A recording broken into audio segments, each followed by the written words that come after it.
ఎన్నికల వేళ రాజకీయ నేతలపై దాడులు ఏపీ రాజకీయాల్లో సంచలనం రేపుతున్నాయి.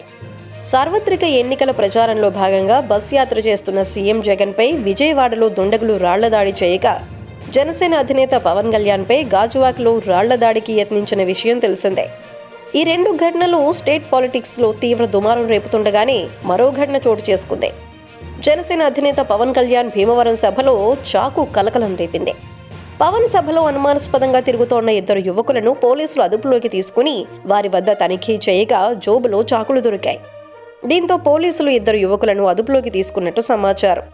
నిందితులను భీమవరం, బలుసుమూడి, దుర్గాపురానికి చెందిన వారిగా పోలీసులు గుర్తించారు. ఈ ఘటనపై పోలీసులు దర్యాప్తు చేస్తున్నారు. కాగా పవన్ కళ్యాణ్ సభకు యువకులు ఏకంగా చాకులు పట్టుకుని రావటం హాట్ టాపిక్గా మారింది.